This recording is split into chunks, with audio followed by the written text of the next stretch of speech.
Hi, and welcome to another one of these kind of occasional reflections on various issues in English language teaching. Before I really get started today, I'm just going to begin by reading you a couple of extracts from various things that I read online this morning. The first one is from a blog that I was reading to get some ideas for a course book I'm writing at the moment. And it was about how to feel at home anywhere in the world. And I'll read you this brief extract, okay? Are you ready? Here it is. So, as a military brat, I'm expert at uprooting my life and plopping down somewhere new. When nowhere's home, anywhere can be home. While these skills aren't necessarily an awesome experience to develop as a 14-year-old, now that I'm in my 20s, I'm grateful that I have them. So here are a few of the things I do to make a strange place feel like home. Number 1, plan your return before you start. If you're about to move away, go ahead and book a return trip to your current home before you leave. That gives you something to look forward to when you inevitably start feeling homesick for the home you've left behind. This is an emotional insurance plan. And here's the second thing that I read this morning. The UN Secretary General, Antonio Guterres, called for the truth to be made clear. We need to know exactly what's happened, and we need to know exactly who's responsible.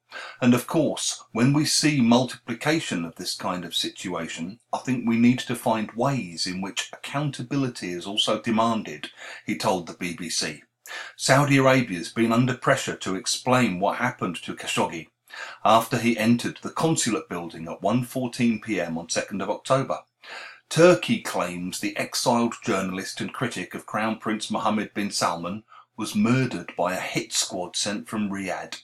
Authorities in Istanbul have hinted that they hold undisclosed evidence proving what took place.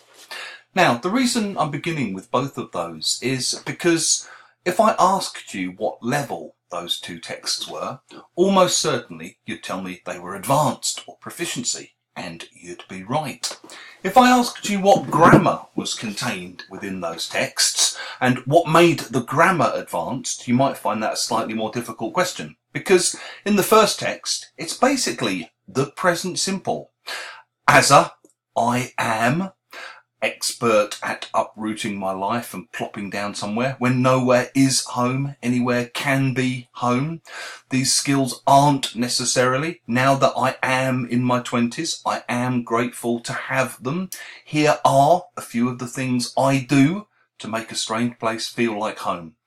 In terms of grammar, the only tenses that you see in any of those texts are the present simple, the past simple, and the present perfect simple.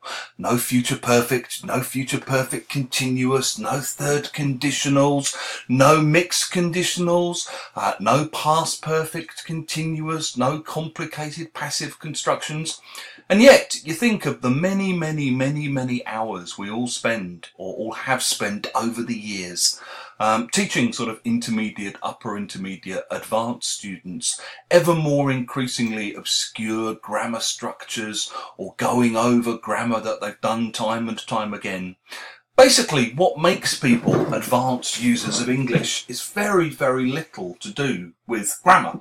Most of the grammar that you're ever going to need to have most conversations, even very sophisticated or dry and ironic or political or whatever kind of conversations you're going to have, the grammar that you're going to use is grammar that's basically covered by the time you end pre-intermediate. Everything else after that is to do with incredibly sophisticated grasp of vocabulary. And of course, some of it's to do with the way in which particular words also grammar. So you've got things like expert at plus ing because of the preposition. Just knowing that prepositions are followed by ing doesn't help you say expert at uprooting my life and plopping down somewhere new. That requires knowledge of those particular bits of language. So I guess my message for this week would be, when you're thinking about level, think about it much more in terms of lexical development than in terms of grammatical development. Sure, grammatical accuracy develops slowly over time, through exposure and through experience of the language, and things click into place when they're ready to click into place. But being able to say something like, never before have I heard such a funny story, doesn't actually make you sound more advanced. It just makes you sound peculiar. And that actually what's needed grammatically is often something very simple, like, oh, that's hilarious. There you go. That's my rambling thought for the week. Thank you.